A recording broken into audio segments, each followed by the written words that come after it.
Pues otra vez muchísimas gracias. Sean todas y todos muy bienvenidas y bienvenidos a esta sesión del ciclo de conferencias del Seminario Permanente de Formación y Reflexión de la Docencia Universitaria, organizado por el Grupo Interunidades de la Universidad Autónoma Metropolitana.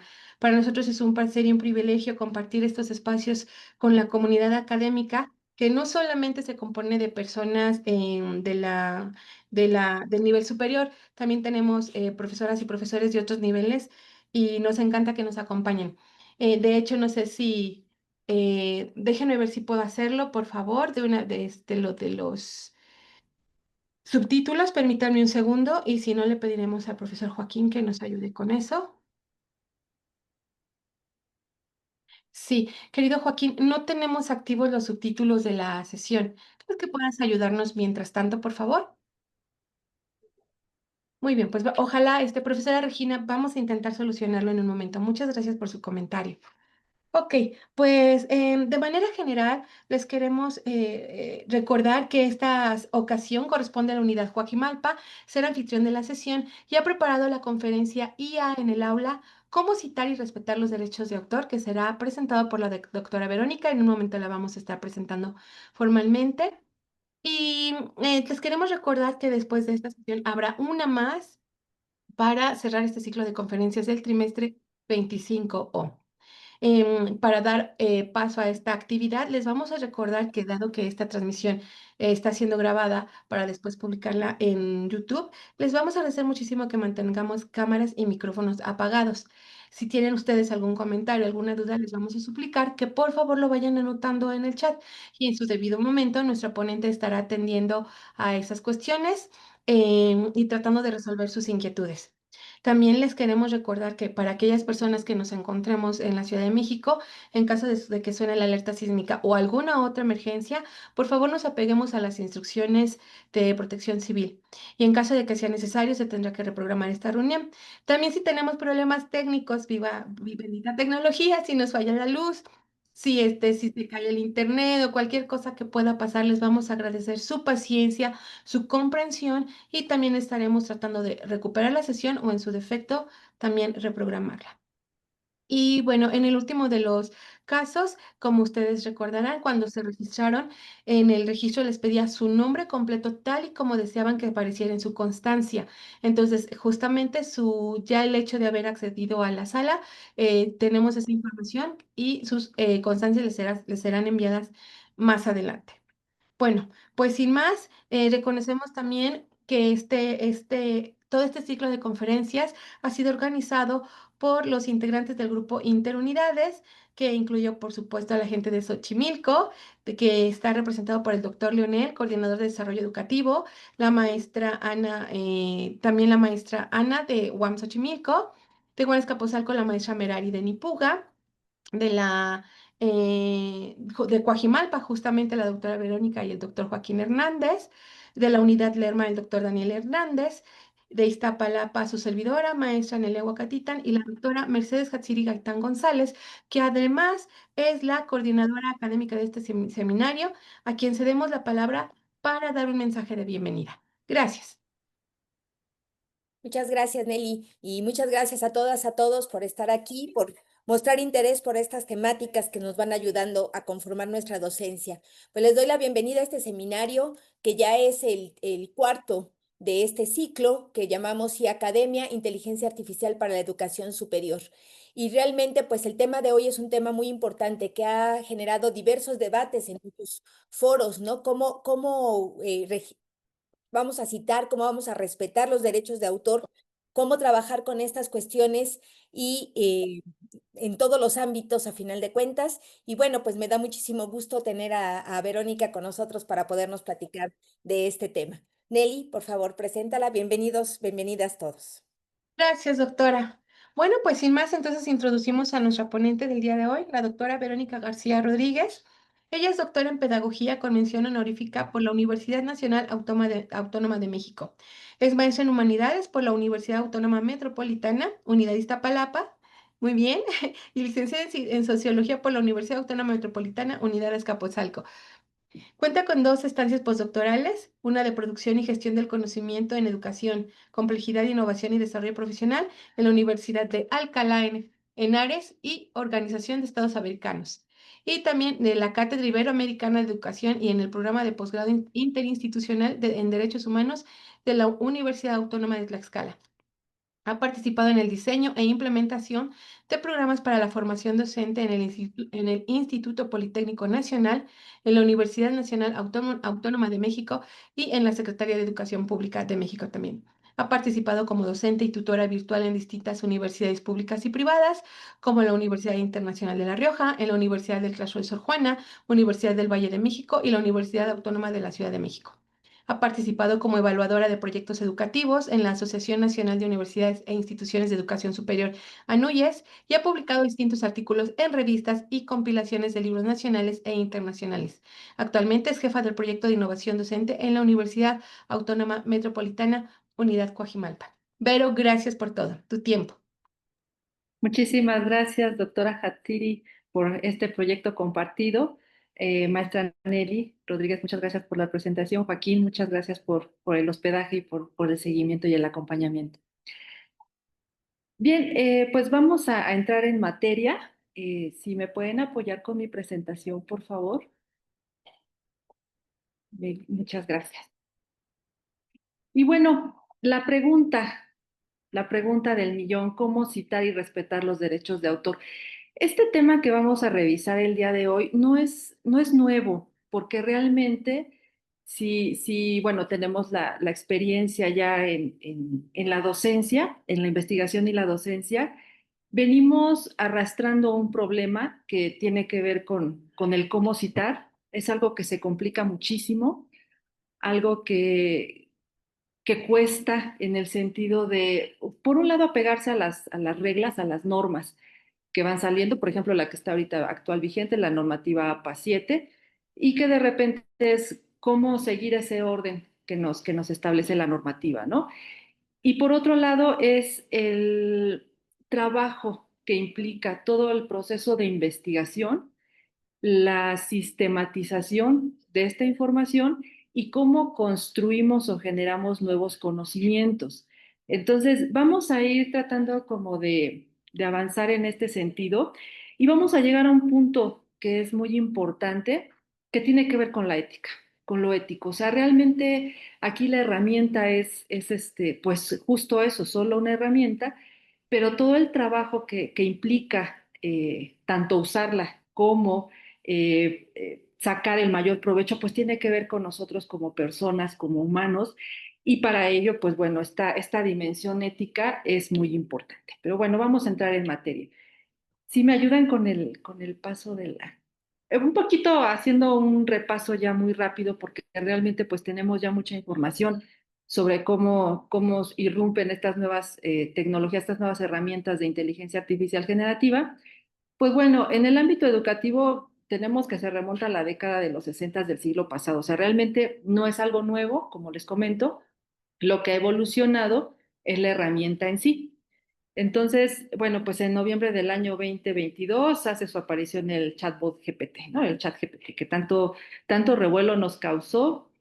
Eh, la primera aparición, digamos, o donde tiene un mayor impacto siempre es en el ámbito empresarial, porque recordemos que los desarrolladores pues están involucrados en un tema de mercado, economía. Entonces, pues bueno, el primer impacto siempre es en el ámbito empresarial y de lo económico, y después toca otros ámbitos de la sociedad, como en este sentido es el ámbito educativo. Entonces, cuando nos llega al área al ámbito educativo, bueno, pues la pregunta es, ¿y esto para qué? ¿Y ahora cómo lo vamos a usar? No puede ser el de la misma manera que como se utiliza en el ámbito empresarial, siempre debemos tener mucho cuidado. Y eso es algo con lo que siempre pongo mucho énfasis porque no es trasladar la herramienta como tal al área educativa. Entonces, el detenernos a reflexionar, bueno, ya está esta herramienta, pero ahora, ¿cómo la vamos a usar? No surge en el campo educativo, no surge con fines educativos, sin embargo, bueno, ahí está y hay que usarla porque tiene alcance, ¿no? Entonces, nos enfrentamos a que, bueno, este chat, este lanzamiento del chat GPT, pues simplifica el usar el modelo del lenguaje autorregresivo sofisticado, ¿no? Toda esta programación del lenguaje, que realmente es toda esa información que durante tantos años se fue almacenando en plataformas, aplicaciones, servidores y demás, la que finalmente aparece sistematizada. No es que estos chats generen nuevo conocimiento, sino que de toda esa información que se encuentra concentrada ya, hacen esos cruces, esas interrelaciones y nos generan respuestas. Entonces, pues bueno, este tipo de herramientas pues sí generan como esa expectativa, porque bueno, finalmente en el ámbito educativo sí fue mucho este rumor de ahora qué va a pasar con el docente, por ejemplo, estas herramientas nos van a sustituir el trabajo humano. Fueron muchas las interrogantes que se nos presentaron y también la manera en la que se fue polarizando este discurso porque por un lado tenemos quienes estaban a favor del uso de la tecnología y lo celebraban, estas tecnologías que celebraban como algo muy bueno, pero también estaba la otra parte que decía hay que ir con más cautela, hasta los que de plano completos detractores que dicen no lo voy a usar, ¿no? Entonces, pues bueno, tenemos ya un escenario a partir de estos 2 años ya un poco más aterrizado, ya sabemos un poquito más acerca de este funcionamiento y de cuáles son sus alcances y sus limitaciones. La siguiente, por favor. Y bueno, aquí en esta pequeña nota, bueno, un recorrido de cómo se va desarrollando desde el 2022 al 2023, bueno, que el Google lanza BART, que ahora se conoce como Gemini, y luego el Microsoft que lanza el Copilot, y bueno, hasta actualmente que Meta hace público en febrero del 2023 su propio LLM, que bueno, su sistema de lenguaje, que se llama lo que llama, ¿no? Entonces, vemos cómo se ha ido desarrollando y uno de los temas o de los puntos que más saltó en su momento fue quién regula esto, ¿no? O sea, ya después de toda la expectativa de hasta dónde podemos llegar, ¿y ahora quién lo regula? Porque si no tiene límites, acuérdense que lo que no está prohibido está permitido. Entonces, ¿hasta dónde podemos llegar y cuáles pueden ser esos usos que se le pueden dar y que no solo pueden ser en beneficio de la humanidad, sino al contrario, pueden ir en contra del bienestar de la humanidad, ¿no? Entonces, bueno, pues por ahí es donde surge toda esta discusión de los límites de la normativa y de la legislación que le estaría poniendo eh, esas restricciones de que sí y que no a estas herramientas de inteligencia artificial generativa. Y bueno, la siguiente, por favor. Y aunado a esto, cuando hablamos de derecho, cuando hablamos de normativa, no podemos dejar de lado la parte ética. ¿Por qué? Porque hay una dimensión moral y ética que te marca lo que es bueno, lo que es malo. La legislación, por un lado, te dice lo que está prohibido y lo que está permitido en función de un acuerdo ya social que está ahí, que funciona y que te dice, este es el marco en el que nos vamos a mover, ¿no? Pero la dimensión moral queda en otro ámbito, ¿no? Entonces, y ese es el ámbito personal, el privado. En la sociedad también necesitamos este tipo de moral, ¿no? Hay la moral pública, la moral privada, pero vamos a ir viendo cómo esta dimensión se relaciona muchísimo con estas cuestiones, no están separadas, vamos a ver cómo esta cuestión del citar bien y reconocer el derecho moral de otra persona que ha generado una obra, cae dentro de este terreno, ¿no? Entonces, por eso es muy importante y por eso lo estoy comentando y ahorita vamos a ir estableciendo esta relación. Es un hecho que, bueno, si estas herramientas de inteligencia artificial nos abren estos horizontes en la educación, pero mucho cuidado con tratar de trasladar la forma en la que se utilizan en el mundo empresarial. Inclusive hay instituciones de educación privadas que tienen como este esquema, que tienen otra infraestructura como un esquema más de negocios que pueden incorporar la tecnología desde otra perspectiva. Pero cuando somos instituciones de educación públicas, es diferente. O sea, ahí no podemos adoptar un esquema empresarial tan fácilmente porque, bueno, hay otra composición, otra estructura orgánica que se tiene que preservar, ¿no? Entonces, tenemos, por un lado, y en este sentido, que el sector educativo, sobre todo el público, no podemos depender de los creadores corporativos, de la IA, ¿no? Para regular nuestro propio trabajo. O sea, sí hay una necesidad de incorporar porque finalmente ya están en la sociedad, prácticamente han permeado toda la sociedad y la educación, bueno, como este ámbito educativo, también necesita adaptarlas, ¿no? Pero no podemos depender de lo que se vaya generando, porque hay un punto también aquí que es muy importante, que la tecnología pues se desarrolla rapidísimamente. O sea, los desarrolladores no tienen descanso y ellos van avanzando, avanzando, avanzando, pero educativamente, desde lo educativo, la didáctica no la podemos modificar así de rápido. O sea, ¿por qué? Pues porque son procesos humanos, la educación es un proceso humano. Entonces, no podemos mover a los humanos en ese ritmo.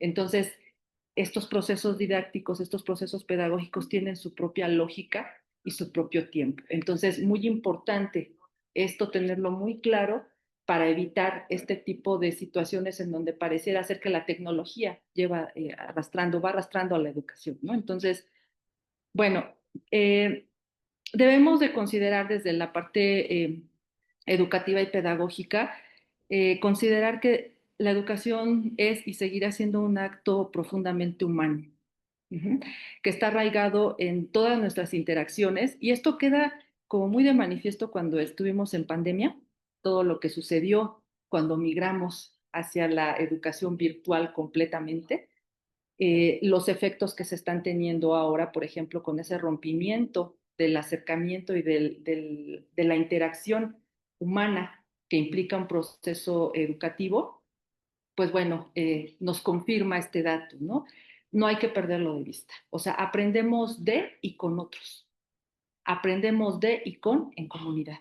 Entonces, todas nuestras experiencias situadas, todas nuestras experiencias de vida que van almacenándose en nuestra historia, cuando llegamos al espacio educativo, se ponen en juego, interactuamos con los demás y de esa misma manera vamos aprendiendo.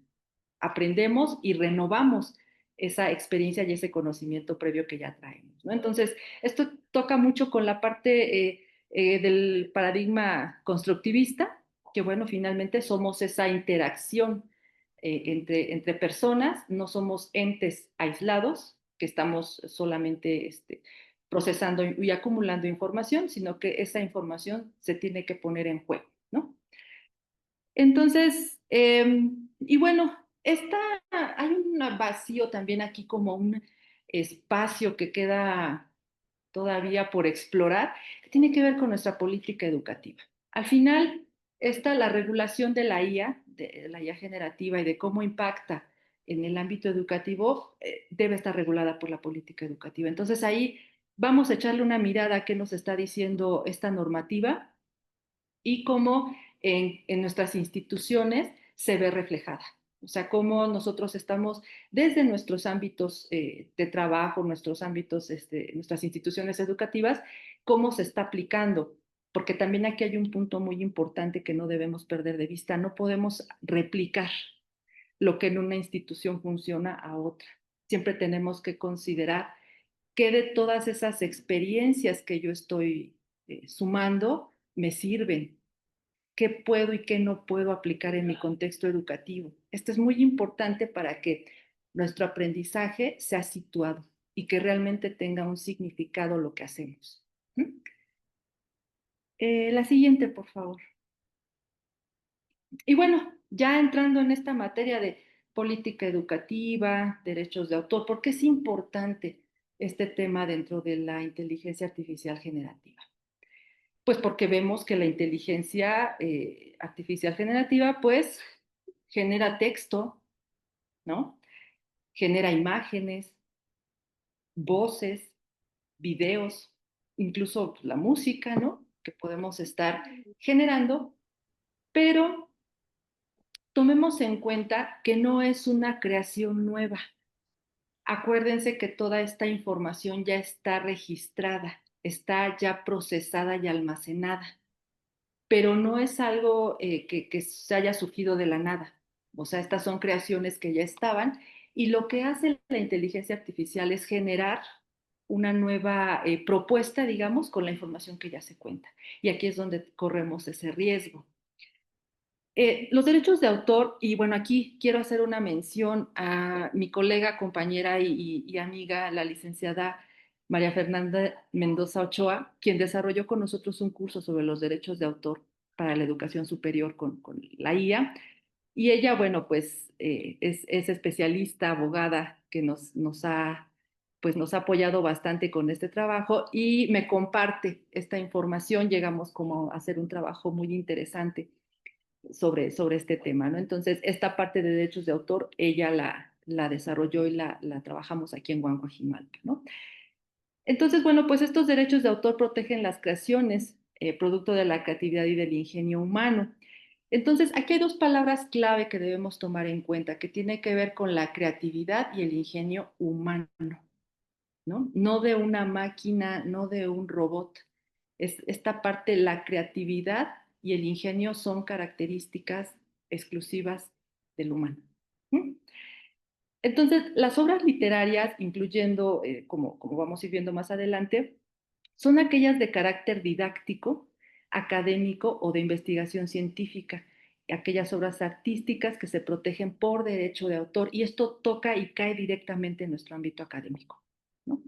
Como vamos a ir viendo, por ejemplo, al desarrollar un texto. O sea, como yo les decía, no es ahorita. O sea, pensemos en la generación anterior que todavía construíamos textos y documentos argumentativos con este método que era de leer. Bueno, primero íbamos a investigar sobre el tema. Investigábamos, resumíamos, bueno, leíamos, resumíamos, sintetizábamos la información que ya habíamos analizado, la escribíamos y solo después podríamos generar una propuesta argumentativa, ¿no? Pero bueno, finalmente había que dar crédito a lo que habíamos leído, porque en filosofía se habla mucho de ir sobre los hombros de gigantes. No hacemos nada nuevo. Por ejemplo, si yo ahorita me pongo a hacer un estudio sobre la ética de Aristóteles, pues voy a ir a Aristóteles. Y Aristóteles ya dijo muchísimas cosas que ahora vivimos también, ¿no? Que actualmente seguimos viviendo y seguimos experimentando sobre la ética. Entonces, no estoy inventando yo nada, voy sobre el tema, pero voy sobre Aristóteles. Y entonces en filosofía hacemos, nos montamos sobre esos hombros de gigantes para encontrar un pequeño atisbo de novedad. Algo muy chiquito a lo mejor, pero para eso me tenía yo que zambullir en la obra y entonces una vez que ya lograba tener claridad, yo ponía mi argumento. Pero para esto el proceso era, yo fui a leer esta obra y de esta obra rescato esto y estás otorgando ese derecho moral a quien creó la obra, ¿sí? A eso se refiere. ¿Por qué nos cuesta tanto trabajo? Pues porque a veces, no sé si les ha pasado, a mí sí, me pasó mucho cuando leía a Diego Valadez, al doctor Diego Valadez, que yo leía sus libros y cuando estaba haciendo mi tesis sobre derecho a la educación, y yo decía, es que él dice lo que yo quiero decir. O sea, él lo dice. O sea, ¿y ahora cómo le hago, no? Pues entonces lo que hacía era ir ahí y complementar con otro autor, y entonces pones a dialogar a los autores y al final haces una síntesis y dices, bueno, mi propuesta es esta o mi argumento es este, pero ya estás reconociendo la obra de los demás. Nos encontramos, sí, a veces con que las personas ya dijeron o hicieron lo que nosotros quisiéramos hacer, pero siempre tenemos que reconocer ese trabajo. Ahí es donde está la dimensión ética, porque finalmente esto, el que yo lo haga o no lo haga, normalmente puede pasar por alto y puedo salirme con la mía. Puede ser que yo al momento de parafrasear extraiga partes de los textos, lo hago pasar como mío y si alguien no conoce al autor, me va a decir sí, ¿no? Igual y sí está bien. Pero si alguien conoce al autor y ha leído, inmediatamente identificas los párrafos que se están extrayendo. Entonces, lo mismo pasa en las artes. Si eres especialista en una obra artística, pues obviamente vas a identificar quién es el autor, en qué año, todo el contexto en el que surge la obra, lo que significa. Y así nos vamos en todas las artes también, ¿no? Igual con la música, ¿no? Con la literatura. Entonces, ahí es donde llegamos a esta dimensión moral de por qué debemos citar, ¿no? Nos comentan también por aquí, bueno, los productos generados por la IA en los que no hay intervención de la mano humana no son considerados obras. Ay, ya me quitaron mi laminita. La siguiente. Es la siguiente, por fin. La siguiente lámina, por favor.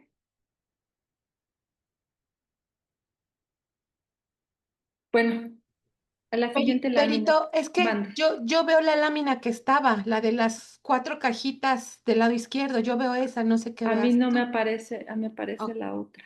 ok, voy a dejar de compartir y vuelvo a compartir, ¿vale? Tú sigue Ujú. con tu plática. Sí, Gracias, Berito. bueno, sí, gracias. Bueno, y entonces, como les comento, mientras no cuenten con estas características del ingenio y la creatividad humana, no son consideradas obras auténticas, ni tienen ni cuentan con derechos de autor. Entonces, esto es muy importante destacarlo para disipar esa duda que se ha venido generando. ¿Son o no son obras auténticas? ¿Tienen o no tienen derechos de autor? ¿No? Y entonces la cuestión aquí cae también sobre el punto de cómo le hacemos entonces, ya que tenemos como todo este panorama, quienes no tenemos, por cierto, como la parte como de la dificultad de, ah, me dicen que sí se ve.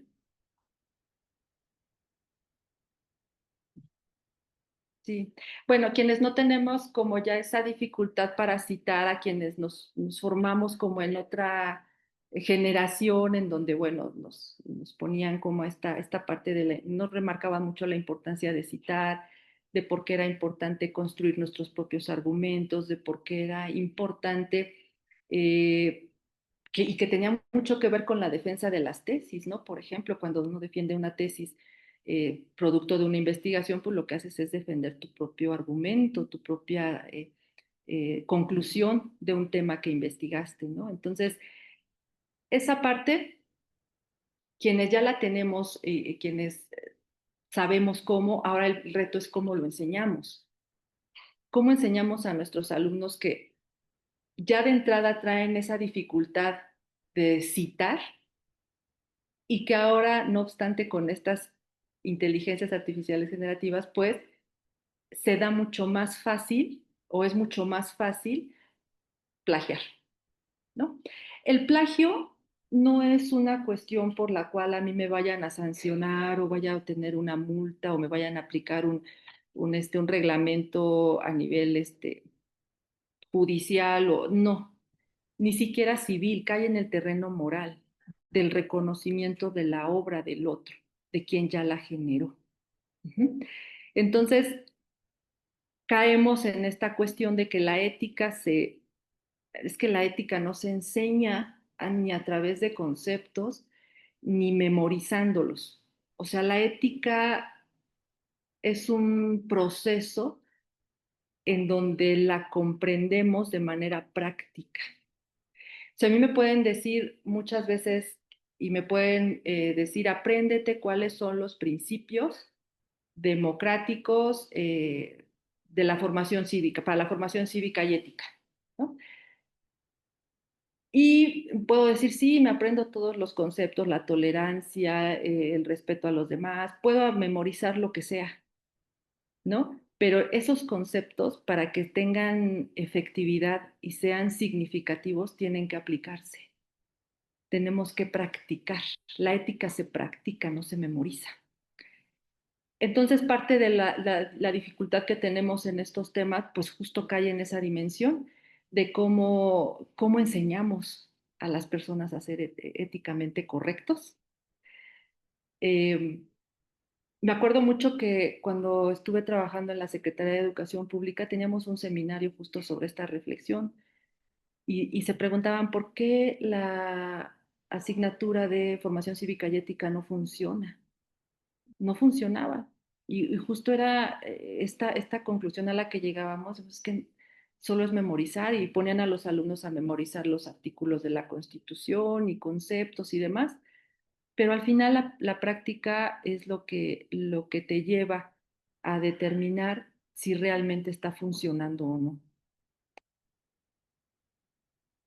Entonces, pues bueno, en ese sentido, ya en el aula, ya cuando estamos con nuestros alumnos, cuando nos enfrentamos, por ejemplo, desde el área de las humanidades, eh, yo soy humanista de formación y demás, entonces he hecho diferentes ejercicios con el GPT y encuentro, por ejemplo, un tema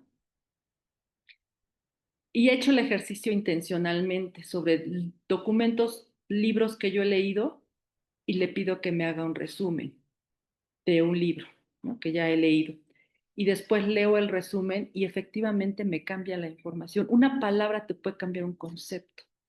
Entonces, ¿no? Es importante tener la fuente primaria para que después esta herramienta sea justo eso, una herramienta y no algo que me esté generando el conocimiento, porque realmente no es así.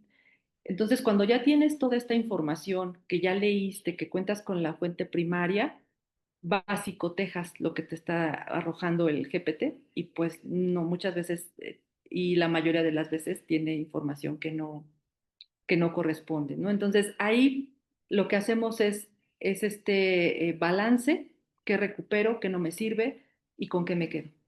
Pero nuestros estudiantes, nuestros alumnos no tienen ni esa formación ni el cuidado de hacer ese cotejo de la información que es arrojada, ¿no? Entonces, pues bueno, ahí es donde viene este desfase, ahí es donde está el riesgo y el peligro, porque de no tener una estrategia para detener esto o para abordarlo desde otra perspectiva, desde otro enfoque, pues entonces estamos cayendo en una simulación. Y esto es muy peligroso, porque pensemos, por ejemplo, en las futuras generaciones de médicos o en las futuras generaciones de abogados, por decir, por un caso, por ejemplo, pienso mucho en los abogados que tienen que memorizar códigos, leyes, normas y demás. Y cómo se usa esta herramienta o estas herramientas de inteligencia artificial, ¿para qué las usan? ¿Para memorizar? Pues no, o sea, porque ese conocimiento lo genera el abogado mismo, ¿no? Los médicos, por ejemplo. O sea, a mí no me gustaría acudir con un médico que me diga que se formó viendo videos de YouTube solamente, ¿no? Ese es como la parte de decir, bueno, para estas nuevas generaciones tenemos ese riesgo de la simulación. Entonces, por eso es la importancia, por eso la importancia de este tema, por eso la importancia de tener este marco de referencia, este marco normativo que regule la inteligencia artificial y aunque no tengamos esta parte de la formación filosófica y humanista, pero la ética y lo moral están también de por medio. La siguiente, por favor. Y juegan un papel muy importante, ¿no? En este sentido, pues es un producto hecho mediante inteligencia artificial, pues no cuenta con derechos de autor, por lo que hemos visto. Carece de protección y en este caso, pues su uso puede considerarse libre y no hay derechos para nadie. Las inteligencias artificiales no son ni creativas ni originales, acuérdense que vimos esos dos criterios, sino que solo ejecutan las instrucciones que nosotros les damos. Por eso hay tanta énfasis también en el prompting, que bueno, ahorita se le llama así, pero recordemos, en la época de los griegos era el saber, el arte de preguntar, del saber preguntar, ¿no? Ya Sócrates se pulió en este arte y nos hablaba de la importancia de saber preguntar, hacer la pregunta correcta, de preguntar lo que te lleva. Una pregunta te construye argumentos. Entonces, bueno, esto lo sabían muy bien los griegos. Eh, las inteligencias artificiales pues no son esto, solo realizan la clasificación, uno hace la pregunta, ellos hacen la clasificación, bueno, las herramientas y estas predicciones de los datos que ya tienen, los datos con los cuales ya cuentan. No hay, o sea, no cuentan con toda la información, ¿eh? Si han tenido la oportunidad de darse vueltas visitas a las librerías, donde los libros físicos y demás, y puedes interactuar con el libro. Hay muchos libros que no encuentras en el Internet todavía, ¿eh? O sea, que no circulan todavía por Internet. Entonces vale la pena todavía rastrear esas obras que están circulando y que todavía no están en el Internet, ¿no? Entonces, pues hasta el momento no cuentan con estas características propias de los derechos de autor. Entonces, bueno, no sé más adelante, como nos decía nuestra querida Fernanda, no sabemos más adelante qué pueda suceder, pero en principio no lo tiene, ¿no? Entonces, para que lo tomemos en cuenta al momento de abordar estos temas con nuestros alumnos. La siguiente, por favor.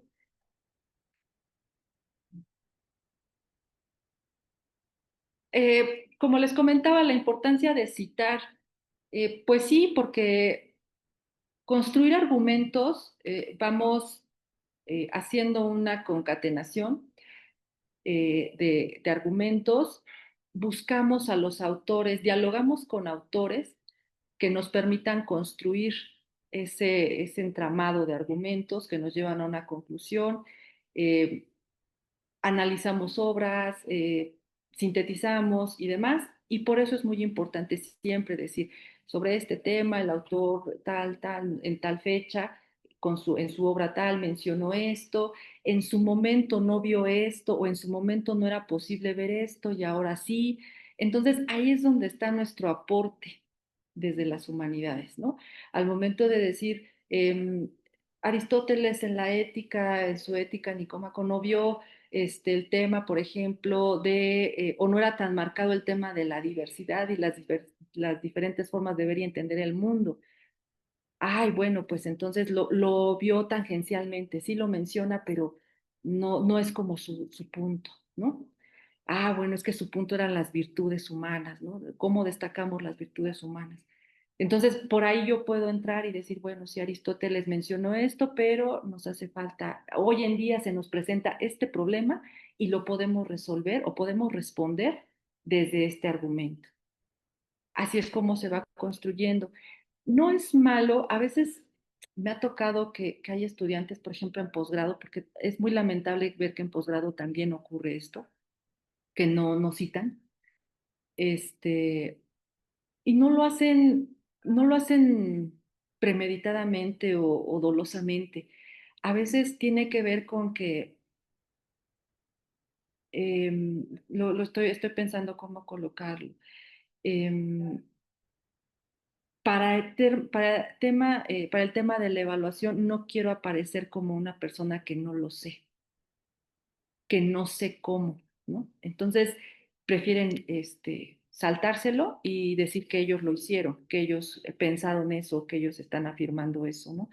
Y no tiene nada de malo reconocer que no sabemos sobre ciertos temas o que no tenemos la información y que hay otras personas que sí.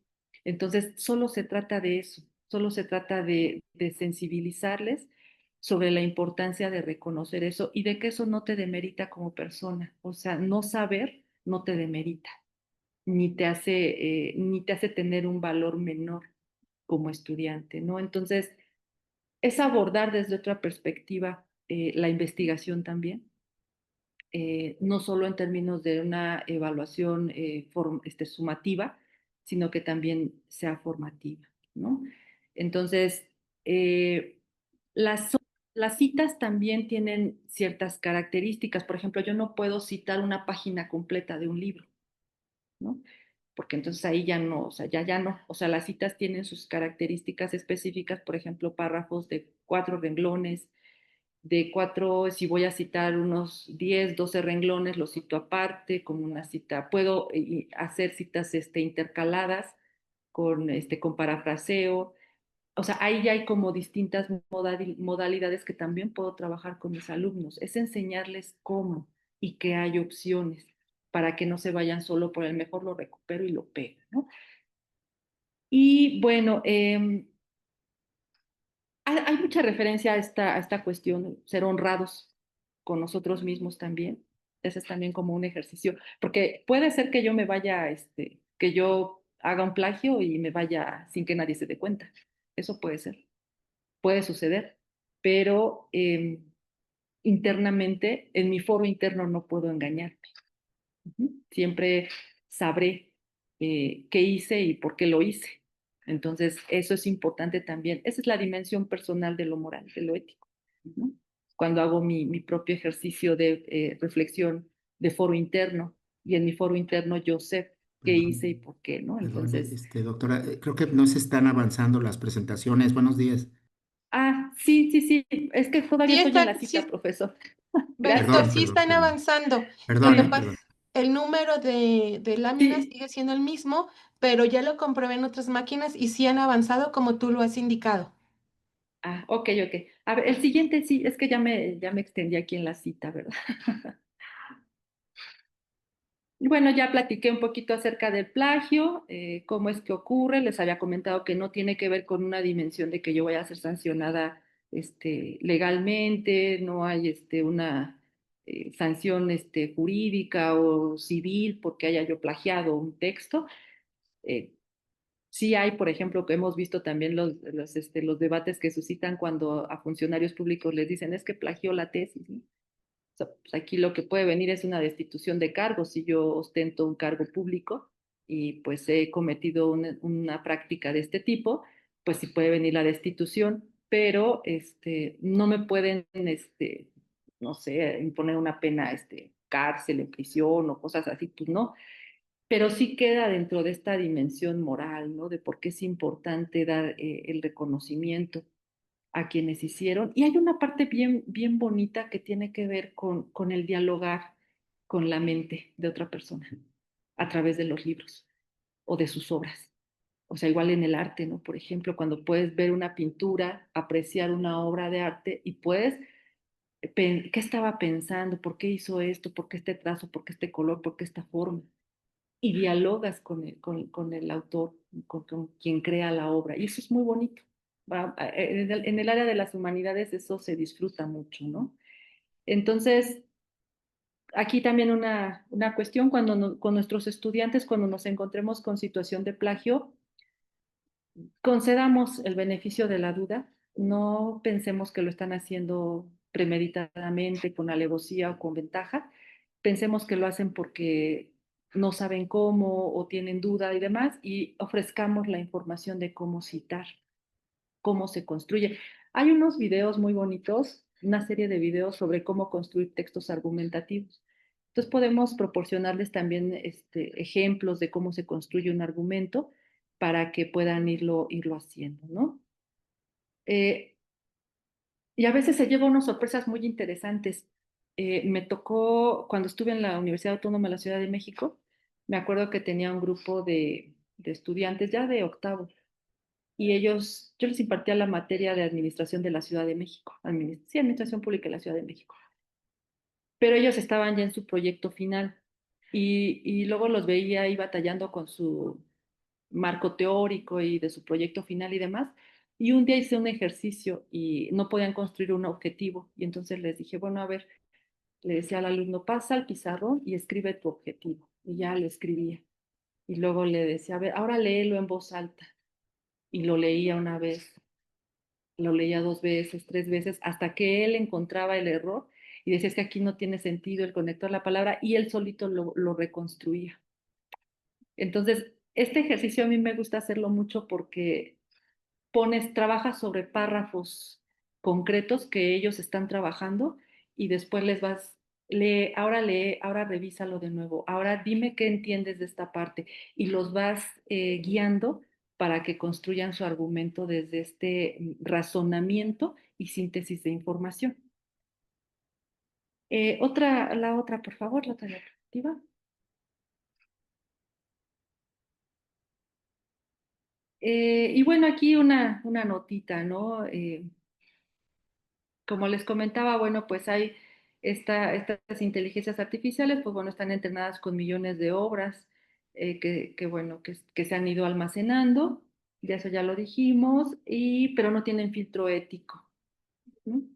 O sea, todo este almacenamiento de información, al momento de que nosotros metemos ahí el prompt y nos generan una respuesta, no hay ese filtro. Eso lo tenemos que hacer nosotros. Nosotros tenemos que discernir entre lo que me está arrojando la inteligencia artificial, contra lo que yo ya leí, porque además estas herramientas sirven mucho, pero cuando ya leíste primero, ya investigaste, ya hiciste toda esa parte de contacto directo con información de fuentes directas, y después vas a ver qué te dice, ¿no? Y ya, bueno, sí, esto no, esto lo puedo utilizar. Ahí es donde ya puedes descartar, ¿no? Ya puedes hacer este ejercicio de descarte.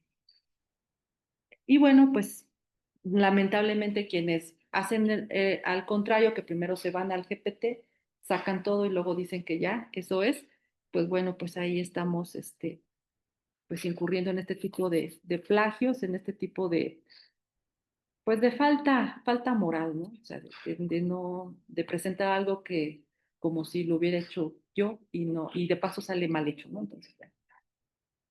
La siguiente, por favor. Y ahora les quiero compartir, ya para ir cerrando, cómo citar cuando uso la IA. Bueno, ya pongamos que ya la vamos a usar, ¿no? Yo tengo muchas reservas cuando la uso y siempre en lo que escribo, siempre digo, este documento no fue creado con IA, no se utilizó ninguna herramienta de IA, siempre lo pongo en la parte metodológica para especificar y cuando la llego a usar utilizo estos formatos. La FA7, que es modelo IA como referencia, entonces voy a poner, por ejemplo, si es el GPT, el OpenAI, el 2023, pongo la fecha en la que se hizo la creación y pongo ya la herramienta, modelo de lenguaje grande, y pongo la página, ¿no? Y ya, en caso de que llegue a utilizarla y a incorporarla. Y está este otro modelo, el MLA9, que es la IA generativa como fuente digital. Y bueno, aquí igual hago el OpenAI, el ChatGPT, el 2023 y pongo la página, ¿no? Aquí es cuando es como una fuente digital consultada así nada más, ¿no? Pero bueno, esas son como, digamos, la parte práctica. Son temas complejos de pasar de la reflexión teórica a lo práctico, por eso es que de repente en la ética no nos quedamos enfrascados, porque o nos quedamos de un lado nada más o nos vamos del otro, ¿no? Y no sé si han escuchado esa frase que dice cuando nos encontramos con personas moralmente flexibles, ¿no?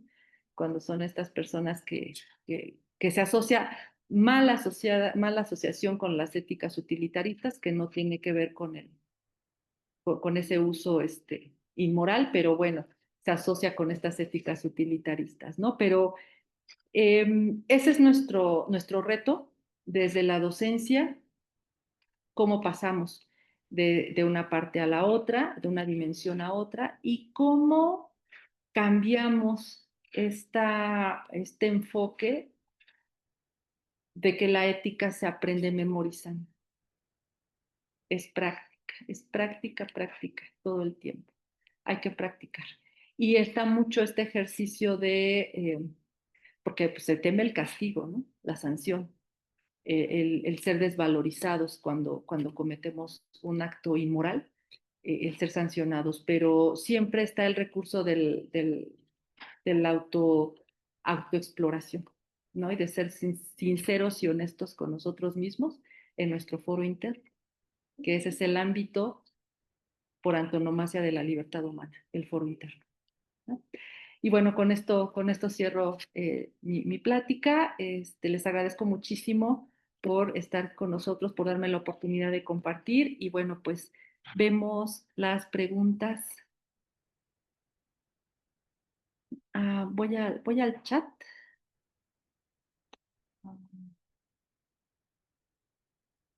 Ay, déjenme, híjole, ya me fui bien a buenos días, ¿Quieres que te buenos días. ayude con las preguntas, querida Vero? Sí, a ver, ya me encontré. Sí, Nelly, si me puedes apoyar. Claro que sí. Sí, hubo algunos comentarios durante tu presentación y también le pedimos a la audiencia si en este momento quieren empezar a comentar Claro. algunas cosas, lo hagan a través del chat. Vamos a ir rescatando. Miriam tiene su mano levantada. Adelante, Miriam, antes de empezar con el chat. Miriam, Hola, adelante, buenos Miriam. días. Aquí estoy, ¿me escuchan? Sí, un poquito lejos, pero sí te escucho. Buenos días. Yo quisiera preguntar en qué radica la cuestión de citar en MLA y APA. por qué las instituciones llegan a dictaminar o a determinar en un formato o en otro. O sea, ¿cuál es la distancia o la diferencia entre una y otra?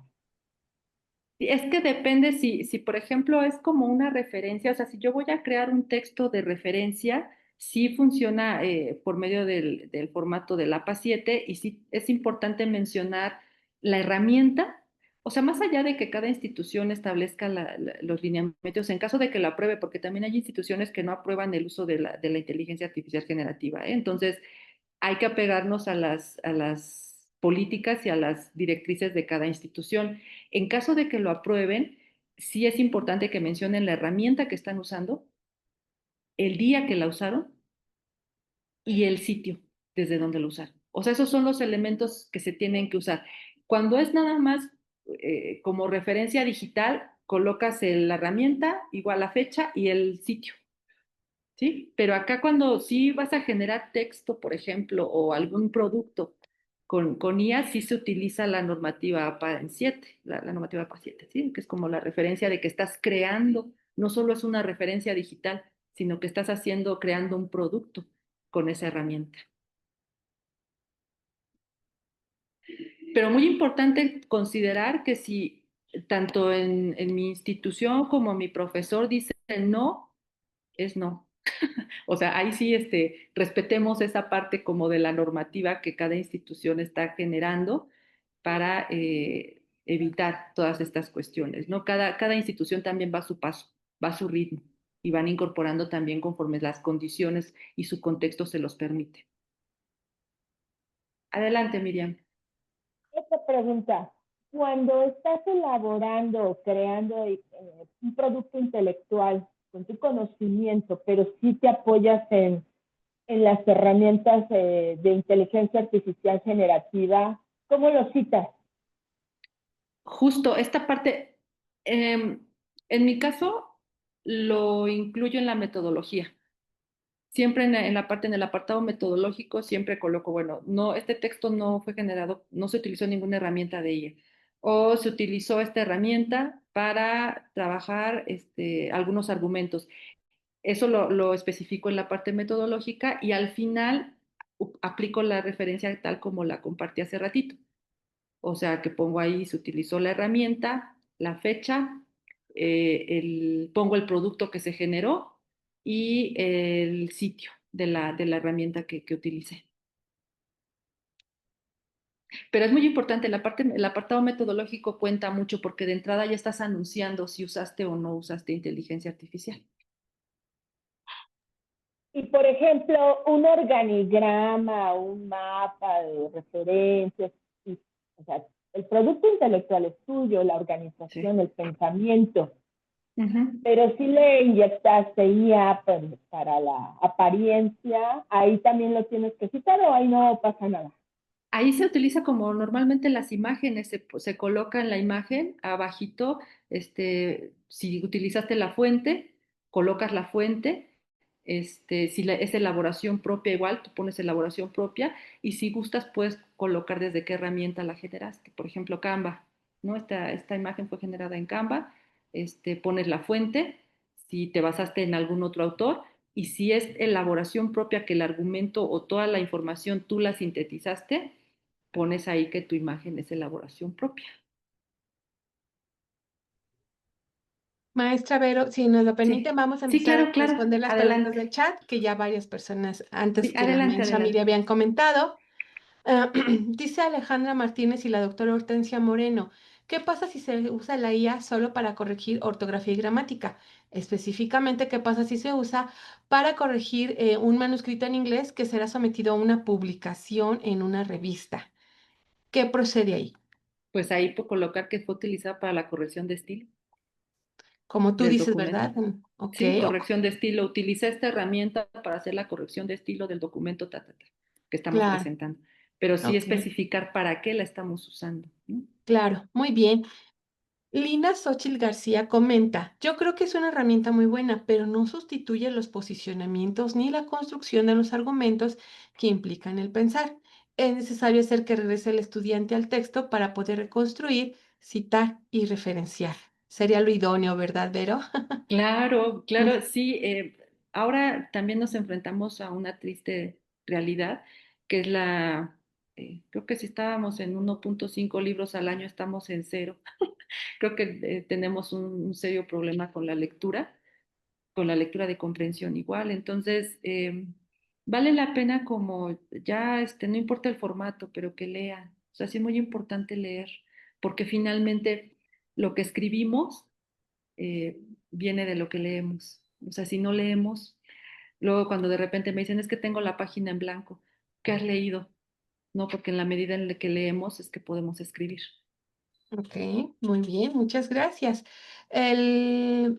Preguntan sobre los videos que sí que referenciaste en tu presentación, de unos videos para elaborar y construir documentos argumentativos. Vero, pregunta si se Ah, puede ok. compartir el link. Sí, sí, sí. Ese, ahorita no lo tengo a la mano, pero lo comparto en el grupo Interunidades y lo hacemos público. Porque sí, es una serie, tiene como 4 videos, es poquito, ni siquiera es mucho, tienen como 4 materiales muy interesantes, pero sí, se los comparto, porque ahorita no lo tengo a la mano. Muchísimas gracias. Dice el profesor Héctor Martínez, lo interesante desde mi punto de vista es que una herramienta que es resultado de trabajos impresionantes de desarrollo científico y tecnológico, y eso es un gran apoyo. Y bueno, sobre estas conferencias, ahorita al terminar les estaremos indicando cómo tener acceso a las conferencias previas y a esta. Dice Karina Piedras, me gustó mucho el valor que se le da al proceso humano de la creatividad y el ingenio. Marcos May Lozano indica, no hay que citar la IA cuando dentro de tu trabajo en la IA usas documentos cargados por nosotros en la IA. Y la IA nos da una redacción donde cita los documentos que nosotros le cargamos. ¿Es correcto, querida Es Vero? que, es que sí, porque de repente es como si lo vemos como algo ajeno, como algo que vino de no sé dónde y nos llegó, y no. O sea, realmente toda la información que está ahí ha sido proporcionada por nosotros, por todos. O sea, inclusive cualquier plataforma, cualquier herramienta que nosotros utilizamos, registramos datos, consumimos datos, todo eso queda almacenado. Toda la información que ya está almacenada. Por ejemplo, es lo que les decía, hay muchos artículos, hay libros que no están todavía en Internet. Entonces, no podemos otorgarle a la inteligencia artificial generativa que tiene la verdad, porque todavía hay muchas cosas que están fuera, ¿no? Claro, Y es importante al momento de que estamos haciendo una investigación científica, académica y demás, ir a buscar. O sea, tenemos ese compromiso de buscar y de ir a la fuente primaria de mi investigación, de ir a buscar, inclusive a mí me tocó la etapa en la que nos formaban de tienes que ir al texto en el idioma original, porque la traducción ya te ujú, cambia ujú, muchas palabras y eso te cambia el sentido. Entonces te decían, ahora vas a leer el libro, pero en inglés. ujú. Ya tienes el libro en español, ahora vete al inglés y ves si lo que está, o sea, es como un caminito el ir investigando y el ir recabando información. Entonces, por eso digo, bueno, sí tiene muchas cosas, pero no lo tiene todo, ¿no? Claro, muchísimas gracias. Es el profesor Enrique Hernández. ¿Qué puede hacer el alumnado al ser calificado y evaluado por el profesor por medio de filtros de detección de IA? Por ejemplo, en una entrega de ensayo, ya que muchos detectores de IA tienen errores de detección todavía. Sí, esa es otra cara de la moneda, ¿no? ¿Qué piensas, querida Sí, Vero? sí, claro, porque sí, no es perfecta, ¿no? Entonces, creo que como docentes todavía estamos frente a ese reto de ir a revisar y de si encontramos esas inconsistencias, trabajarlas directamente con el alumno, con nuestros alumnos. Y más que ponerlo o plantearlo en términos de sanción, de que si te encuentro que plagiaste te voy a sancionar, más allá de eso es qué te está fallando, por qué estás incurriendo en este tipo de cosas, ¿no?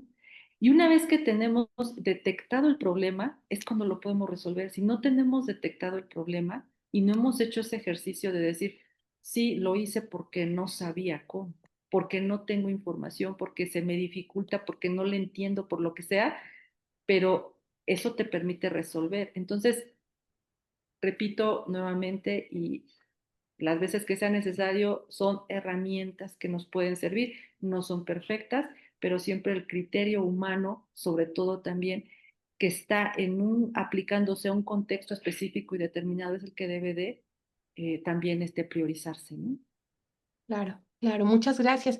Pregunta el profesor Juan Carlos Sandoval por algún autor o Ujú. autores nacionales o internacionales que puedas recomendarnos sobre este tema, querida Vero. Hay poco, es que es un tema muy nuevo y hay poco. O sea, lo que hemos hecho es como les comentaba con la licenciada Fernanda, lo que hemos hecho es una vinculación porque son diferentes áreas. Por ejemplo, aquí en este caso es el derecho, o sea, tener como claridad sobre ese tema, pero después es ir sobre la parte ética y luego sobre la parte pedagógica. O sea, no hay, hasta el momento, y por ser tan nuevo el tema, no tenemos como una referencia así aquí ahorita nosotros, ¿no? Lo que podemos hacer es escribir nosotros nuestro propio artículo libre y demás, porque sí hay mucho que decir todavía sobre este tema. Lo que les he presentado es la construcción de este trabajo que hemos hecho por 2 años aquí en Huancoajimalpa, y es lo que hemos hecho, lo que hemos logrado y sobre lo cual estamos nosotros implementando acciones formativas con nuestros docentes. Ok, muchísimas gracias. Hay más preguntas en el chat, pero hay una manita Sí, levantada en la levantada sala. arriba, Claudio. Sí, Sí, adelante, entonces, Claudio. ujú.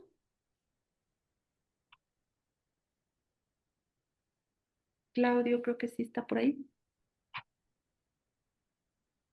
No sé, creo que ya no. Bueno, en lo que el profesor Claudio abre su micrófono, seguimos leyendo otro comentario. ¿Te parece Ujú. bien? Sí, adelante. Ok. Pregunta José Luis Hernández. ¿Consideras que es posible definir en la definición del prompt o en el planteamiento del prompt un marco ético sobre la temática buscada? En ese caso, ¿cómo se considera el producto intelectualmente hablando? A ver, ¿me podrías plantear de nuevo la primera parte de la pregunta, Nelly? Claro que sí. ¿Consideras que es posible plantear en la definición del prompt un marco ético sobre la temática buscada? Ya. Puedes hacer algo así como considera sobre tu tema, que no sé, dependiendo ahí, habría que especificar el tema para que después puedas plantear las especificaciones. Por ejemplo, se me ocurre ahorita el tema de género, ¿no?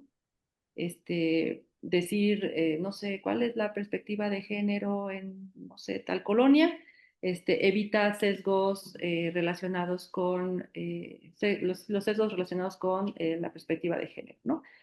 Podría ser a ver qué resultado te da este ejercicio, pero lo veo limitado todavía porque esta distinción de criterios y de principios éticos eh, tienen que ver con lo contextual también para el ser humano. Y lo que a lo mejor para la perspectiva de género aquí en la Ciudad de México no es la misma que en Ciudad Juárez, eh, Chihuahua, ¿no? Ujú, Va cambiando, o sea, cambia por el contexto. Entonces, también esa es otra de las cuestiones que en ética debemos tomar mucho en cuenta. O sea, lo que moralmente es bueno para mí puede que no sea bueno para Nelly, ujú, porque claro, depende de su contexto, de su mundo y de lo que ella interpreta como que es bueno y es práctico para su vida diaria. Y para mí claro, puede ser otra cosa. Ahí es donde tenemos en la ética serias dificultades y buscamos, mediante el derecho, regular la convivencia de todas estas perspectivas del mundo. Esa es la claro. dificultad. Y Sí, muy esta complejo. parte, y esta parte de la inteligencia artificial, pues no la tiene. Así es, así es. No sé, me parece que en una cuestión práctica, pensando en el alumnado, quizá algo que se puede hacer es darles la indicación expresa de que cuando ellos hagan una consulta, le indiquen a la inteligencia artificial que enlisten las fuentes de donde sacó la Ujú. información. Creo que También, también eso puede ser algo muy práctico, quizá algo muy sencillo, pero este entrenamiento de uso en el que esperamos que se pueda poner en práctica lo ético y lo moral, como bien claro, decía, que pudieran sí, acostumbrarse a hacer eso, ¿no? Siempre sí, enlista las fuentes y las referencias, ¿no? Me parece que claro. podría ser una alternativa. Muy bien, Y si ahora sí vamos escuchamos al a profesor Claudio, ¿ya Claudio. está? Ujú. Adelante, adelante. Hola, ¿ahora sí me escuchan? Claro, adelante. Muchas gracias, doctora Verónica. Bueno, les estaba diciendo, Ya perdón, no lo escucho. bueno, que nos has iluminado mucho respecto a esta. Y aquí mi comentario y pregunta va sobre lo siguiente. Me parece que la docencia, la investigación y la vida profesional son como tres esferas totalmente diferentes una de otra y cuyas implicaciones en el uso de la IA son muy diferentes. No pienso que, por ejemplo, una persona que está en posgrados cometa inocentemente la falta de no citar a alguien, porque me parece que pues, ya sabe de qué se trata la investigación, el conformar un marco teórico, un marco metodológico. Y es muy diferente como profesor, por ejemplo, que yo siento que es mi responsabilidad enseñarle y guiar a mis alumnos en el uso de la IA. No puedo cargarle al alumno algo que él apenas está aprendiendo. Y en ese sentido también mi pregunta, porque de eso me parece que han comentado lo suficiente, es la parte que le toca al docente, porque muchas veces pareciera que tampoco el docente lee y entonces está con ese miedo de que me van a hacer trampa, pero pues tú te deberás de dar cuenta, porque debes de dominar tus textos, estar al día de la clase que estás dando, de la UEA, etcétera. Y no sé en tu trabajo qué has detectado de la parte del docente, ya no tanto de la persona que está utilizando la IA para hacer un trabajo, sino la parte de la persona que lo está guiando. ¿Qué opinas de eso? Gracias. Sí, muchas gracias, Claudio, y qué bueno que haces esa acotación, pero realmente sí me ha tocado estudiantes de posgrado que me dicen, es que nunca me dijeron a mí cómo se hacía. Y aquí se toca con lo que comentas sobre la docencia. O sea, llegamos así como de la educación media superior, desde la básica, se van arrastrando vicios, que se llega a lo superior, al nivel superior y hay muchos vicios que ya no se quitan. Y que el docente también muchas veces ya lo omite o así como que es como agarrar un caminito y como en automático y llegan a posgrado y de verdad que me dicen, es que yo no lo sabía, es que yo siempre lo hice así y nunca me dijeron nada. Es que, y así argumentan, ¿eh? Ay, es que siempre lo hice así y a mí nunca me dijeron nada. Y digo, pero es que, ¿cómo es posible? No, sí, es que, y así, o sea, te enfrentas como a esta situación en donde, y efectivamente tiene que ver con que, pues a lo mejor el docente ya no se toma el tiempo, a lo mejor el docente pues no tiene la lectura o pues simplemente dice, pues si así se hace, pues así se hace y ya, ¿no? Entonces, tiene que ver también con cada docente, con cómo enseñamos, con cómo nos permitimos también trabajar con los alumnos. Muchas veces es la cuestión como de colocar la evaluación solo como en este sentido sumativo y a veces de sanción, más allá de priorizar el aprendizaje, ¿no? O sea, de decirle al alumno, sí, ya estuvo así, te equivocaste en esto, pero más allá de ver la nota, ve lo que aprendimos, ¿no? O sea, más allá de estar pensando en que si voy a sacar 8, 9, 10, porque también a mí me ha tocado los estudiantes de posgrado que se obsesionan con el 10. Y yo digo, no, no puede ser, o sea, hay que aprender, o sea, no importa si hoy saco 7, de verdad no pasa nada. Yo les digo, no pasa nada, o sea, pero ve lo que lograste.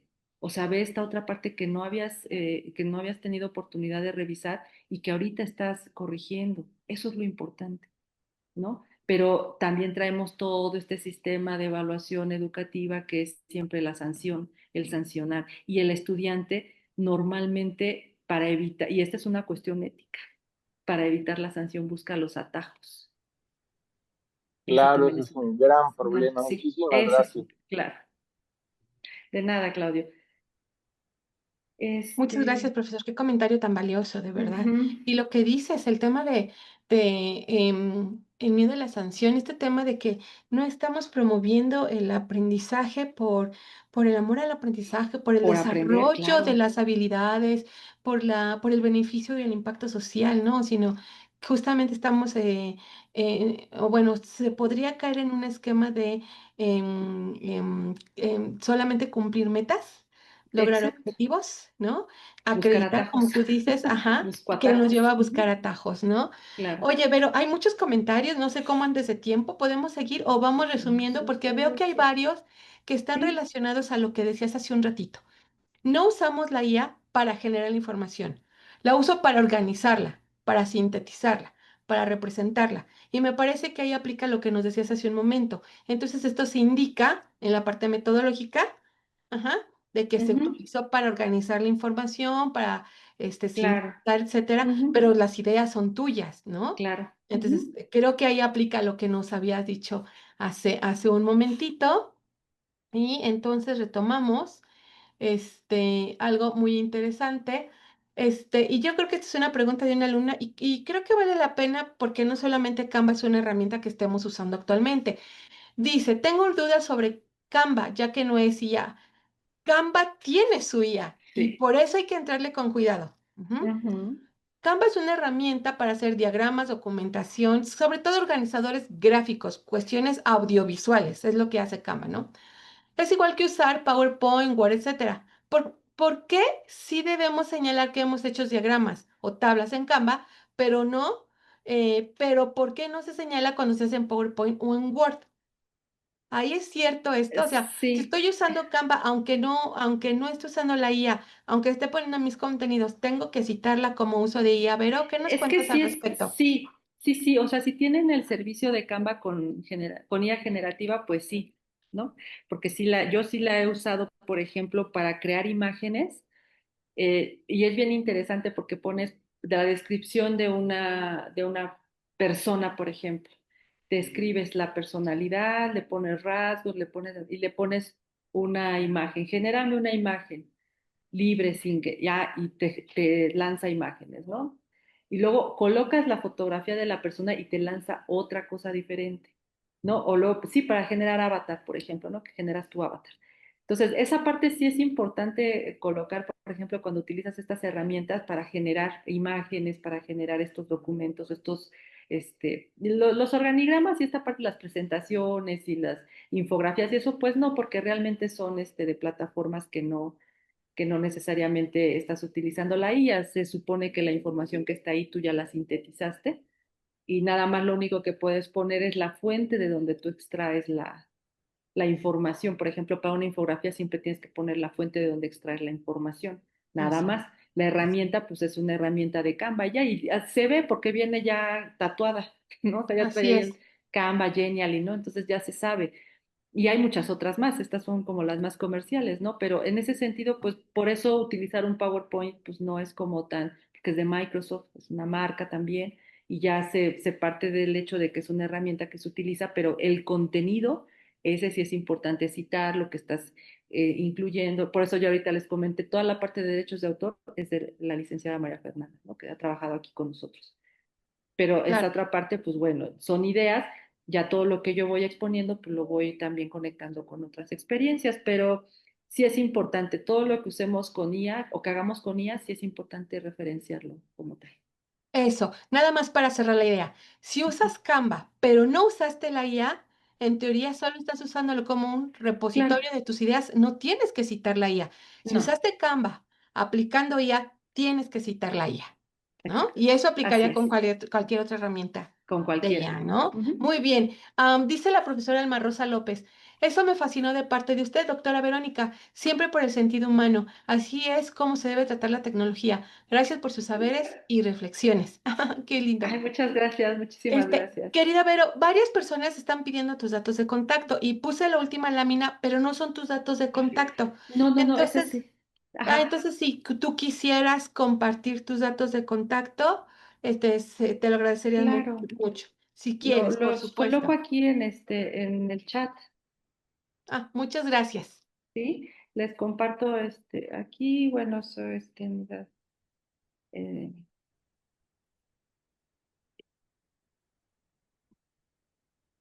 ay, no. Les voy a compartir el WhatsApp institucional y mi correo electrónico.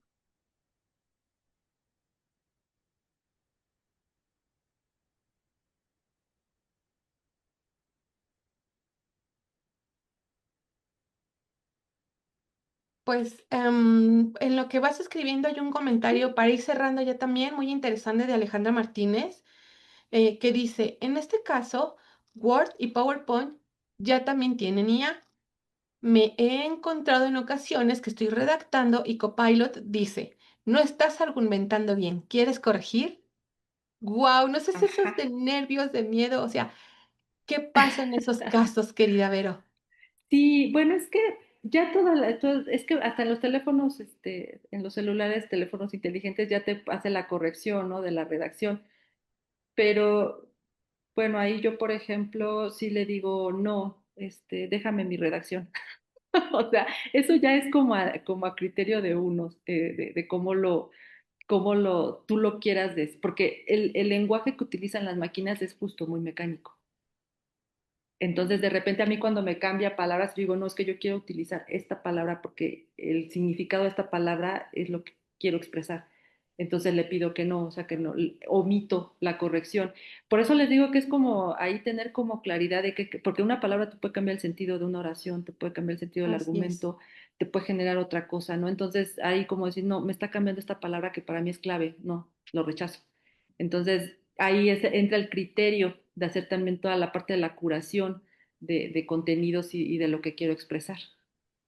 Así es. Bueno, pues muchísimas gracias, querida Vero. Un placer No, de escucharte. que, Y sí, como dicen los comentarios, esta otra faceta de la IA, esta parte humana, esta parte de creatividad, de intención con la que se usa, la parte ujú, ética, actitudinal que corresponde al profesorado también promoverlo. No solo a través de las estrategias docentes explícitas en el aula, sino también en el currículum oculto, profesores. Pensemos en eso. Nosotros damos un ejemplo, nosotros podremos o podríamos llegar a ser modelos a seguir. Entonces, también nosotros tenemos que estar reflexionando en cómo estamos haciendo uso de las IA, las estamos citando, las estamos referenciando. Me parece que tenemos grandes áreas de oportunidad, tanto nosotros como colegiado, como hacia nuestro alumnado. Pues sin claro, más, queremos felicitar y agradecer a la unidad Coajimalpa que muchísimas en esta gracias. ocasión Muchas gracias. estuvo al frente de esta sesión. La siguiente sesión será a cargo de Juan Lerma, que también tiene organizados para nosotros algo muy interesante y les estaremos dando a conocer, ya sea a través de nuestras redes sociales o los correos electrónicos, las invitaciones y los preregistros a estos eventos, como siempre. Agradecemos al doctor Joaquín también. Y gracias, Berito, gracias a todas las personas que nos No, gracias a acompañaron. ustedes. Un placer. Que tengan muy buen día. Hasta pronto. Gracias. Gracias, cuídense mucho, Ya, muchas hasta luego. gracias. Gracias a Sí, yo. ustedes. Tengan buen día. Gracias a Aló, todos. terminó. Felicidades por estar Gracias, aquí. linda Gracias, ya tarde. terminó. Gracias.